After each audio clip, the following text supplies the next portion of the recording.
Certeza Juhal has definitely won by more than a minute in this discipline. Now, that might not be a win, but if Jessie Diggins gets caught from behind and is a minute back and can stay there to the finish, that might actually end up on the podium. All of these athletes starting in 30-second intervals. How often would you expect some of these racers to be catching and passing others on the course? Well, in the each seated skier is separated by an unseated skier, so they should be able to overtake the 30-second person fairly easily. The seated skiers are much higher pedigree. But the minute between Diggins and Juhal, that is not necessarily something that you wouldn't expect to see. So don't be alarmed if she does get caught by Juhal, because she still might be in the hunt for a medal at that point. This is the intermediate checkpoint at 1.8K into the race. Ishida of Japan has the best time so far at 6:09. Ribom of Sweden will be the next skier to reach that point. She's going to come up and stop the clock just outside of it.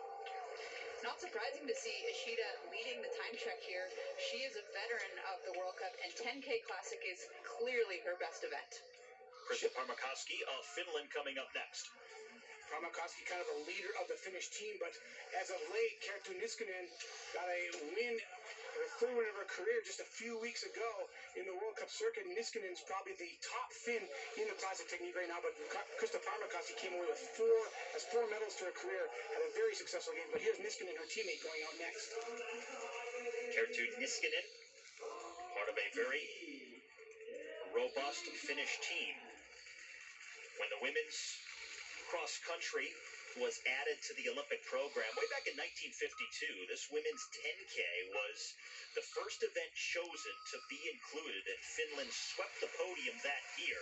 So they certainly have a history in this event at the Olympic Games. Kerttu Niskanen also part of a strong family. Her brother Ivo Niskanen was on the podium with a very gutsy performance in the men's skiathlon the other day. We saw Rosie Brennan right there. She's going to be one of the American challengers today. Valentina Kamniska from Ukraine, best World Cup finisher. Back in the 2000 season, she had a fourth place finish in a World Cup. That's her high water mark, but has really not done much to speak of this year. Keegan, how do you manage a race like this? Over 10K, that's 6.2 miles. How do you parcel out your effort and approach things tactically? I like to look at a 10K race as holding a book of matches. You only have so many matches to work with. You're trying to get each one of those matches to burn as long as you can, keep the speed, and try to make it all the way to the end to where you can burn that last one when it really counts. You burn some of those matches too early, and you might be struggling by the end of the race.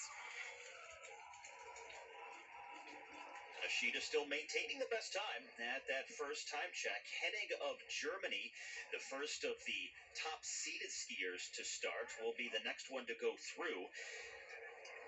Ishida's high water mark, she has a podium finish in her career, and it was at the famed Holmenkollen, the 30K. I believe it was 2015. She hasn't skied at that level since, but this is a great start for the Japanese skier. Over the top of the hill there, we actually saw Hennig from Germany, who's approaching the time check here, I think take a hydration feed there. I wonder if they're concerned about staying hydrated here at this high altitude. Hennig looking